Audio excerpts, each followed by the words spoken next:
कहते हैं जब इश्क का फितूर सर चढ़ता है तो इंसान सब कुछ भूल जाता है।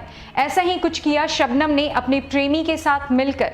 उसने अपने ही परिवार के 7 लोगों का बेरहमी से कत्ल कर दिया था। लेकिन ये जान के आपको काफ़ी हैरानी होगी कि जब कोर्ट में दोनों प्रेमी प्रेमिका एक दूसरे के सामने आए तो सज़ा के डर से दोनों एक दूसरे के खिलाफ हो गए। नमस्कार, मैं हूँ सांत्वना और आप देख रहे हैं न्यूज़ फॉर नेशन। शबनम, जी हाँ, ये वही नाम है जो आज पूरे भारत में चर्चा का विषय बना हुआ है। ये वही महिला है जिसे आज़ाद भारत के इतिहास में पहली दफ़े फांसी की सज़ा सुनाई गई है। लेकिन क्या आप जानते हैं किस बड़ी प्लानिंग के तहत शबनम ने इस घटना को आज से 13 साल पहले अंजाम दिया था? क्या आप जानते हैं उस कहानी के बारे में कि क्यों शबनम ने अपने ही परिवार के 7 लोगों की जान ले ली थी, वो भी बहुत बेरहमी से? क्या आप जानते हैं उस घर की कहानी के बारे में जिसके दीवारों पे आज भी खून के छींटे जिंदा हैं?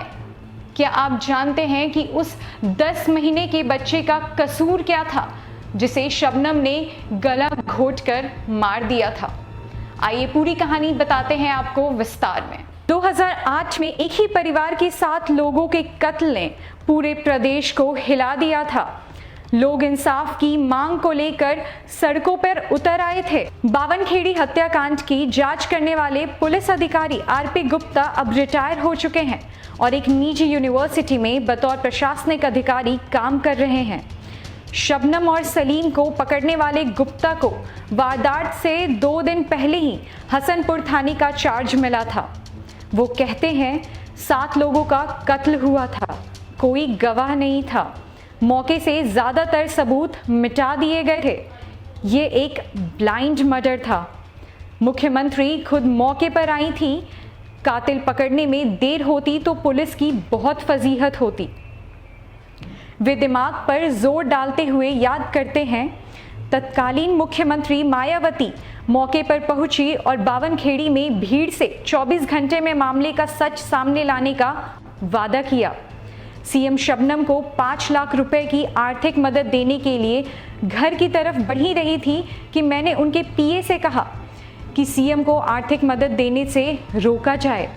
मुझे लगा कि पीए ने मेरी बात को बहुत गंभीरता से नहीं लिया है, तो मैंने तब एक स्थानीय बासपा विधायक हाजी शब्बन से कहा कि शबनम भी कातिल हो सकती है, लिहाजा सीएम साहिबा को अभी आर्थिक मदद देने से रोका जाए। खैर, कैसे भी ये संदेश मुख्यमंत्री तक पहुंच गया। तत्कालीन सीएम मायावती कुछ ही मिनटों बाद शबनम से मिली, सहानुभूति भी दी, लेकिन आर्थिक मदद नहीं दी। 5 लाख रुपए मदद की घोषणा करते हुए उन्होंने कहा कि जांच पूरी होने पर ही सरकार पैसे देगी। अगले दिन पुलिस ने हत्याकांड का खुलासा किया। तब तक शबनम और प्रेमी सलीम पकड़े जा चुके थे। जांच अधिकारी गुप्ता कहते हैं, शबनम और सलीम ने लंबी प्लानिंग करके ये कत्ल किया था। हर स्टेप प्लान किया था। बात करने के लिए नए मोबाइल और सिम खरीदे थे। नशे की गोलियां भी दूर के कस्बे से खरीदी थी ताकि किसी को शक ना हो। शबनम ने एक यह भी चाल चली कि अपने चचेरे भाइयों पर इल्जाम लगा दिया। शबनम के पिता से जमीनी विवाद चल रहा था, लेकिन इन सब के बावजूद मौके पर पहुंचते ही हम भाग गए थे कि कातिल घर के भीतर ही हैं। लूट और बदमाशों के भागने की कहानी झूठी लग रही थी क्योंकि घर से कोई सामान गायब नहीं था। जो गहने महिलाओं ने पहने थे वो भी मौजूद थे। पुलिस ने शुरुआती घंटों में शबनम के चचेरे भाई को शक के आधार पर पूछताछ के लिए पकड़ भी लिया था। मुरादाबाद के तत्कालीन डीआईजी बद्री प्रसाद ने कहा भी था, प्रॉपर्टी विवाद सामने आ रहा है, एक संदिग्ध को पकड़ा गया है। पुलिस ने शबनम से पूछा, जब बदमाश गए तो दरवाजा बंद क्यों था? रात में तुम 1 बजे छत से उतरकर क्यों आई? जब घर में इन्वर्टर था, बिजली थी, तब छत पर सोने क्यों गई? छत पर कोई बिस्तर क्यों नहीं था? ये सवाल सुन शबनम सकपका गई थी। गुप्ता बताते हैं, चचेरे भाइयों को फंसाने की शबनम की चाल काम नहीं आई। हम सबूत की तलाश में थे कि एक मुखबिर ने भरोसेमंद सूचना दी। इसके बाद कड़ी से कड़ी जुड़ती गई। नशे की गोलियां भी मिल गई, मोबाइल और सिम कार्ड भी बरामद हो गए। कत्ल में इस्तेमाल कुल्हाड़ी भी बरामद हो गई। हमने फर्जी पहचान पत्र पर सिम बेचने वाले दुकानदार को भी जेल भेजा था। बिसरा रिपोर्ट से नशे की गोलियों की पुष्टि हो गई। वो कहते हैं, टावर लोकेशन के आधार पर सलीम के नशे की गोलियां खरीदते वक्त पास के कस्बे पाकड़बड़े में होने की सबूत भी मिल गए। सरकारी वकील धर्मपाल सिंह कहते हैं, पूरे मामले में कोई गवाह नहीं था। ये मामला पूरी तरह परिस्थिति जन्य साक्ष्य पर निर्भर था। सबूतों और गवाहों की कड़ी से कड़ी मिलती गई। पुख्ता सबूतों और कन्फेशन के बाद ही जज एस.ए. हुसैन साहब ने दोनों को फांसी की सजा का फैसला सुनाया था। दुनिया की हर अदालत में ये फैसला बरकरार रहेगा। वो कहते हैं, बच्चे तक को मार दिया गया था। ये बेरहमी की इंतहा थी। फांसी से बड़ी कोई सजा होती तो हम उसकी भी मांग करते।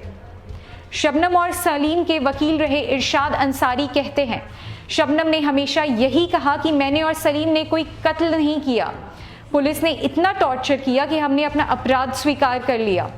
सलीम कहता रहा कि पुलिस ने जो कुल्हाड़ी बरामद कराई है वो भी फर्जी है। हमने कोई कुल्हाड़ी नहीं फेंकी थी। अंसारी कहते हैं, जज साहब ने पहले सलीम को चैम्बर में बुलाया और फिर शबनम को। दोनों से अलग अलग बात करने के बाद एक दूसरे का सामना कराया। तब दोनों ने एक दूसरे पर आरोप लगा दिए थे। जांच अधिकारी आर.पी. गुप्ता और सरकारी वकील जी.पी. सिंह भी इसकी पुष्टि करते हैं। गुप्ता ने बताया, फैसला सुनाने से पहले जज साहब ने मुझसे कहा था कि पुलिस कई बार विवेचना में गलत लोगों को भी फंसा देती है। तब मैंने उनसे कहा था कि मुझे अपनी जांच पर 100% भरोसा है। गुप्ता कहते हैं, जज साहब सजा सुनाने से पहले हर बात की तस्दीक लेना चाहते थे। उन्होंने शबनम और सलीम से बात की तो उन्होंने भी जुर्म स्वीकार कर लिया था। सरकारी वकील जी.पी. सिंह भी कहते हैं, तत्कालीन जिला जज हुसैन साहब के सामने शबनम और सलीम ने सच कबूल कर लिया था। उसके बाद ही उन्हें फांसी की सजा सुनाई गई थी। ये रेयरेस्ट ऑफ रेयर मामला था।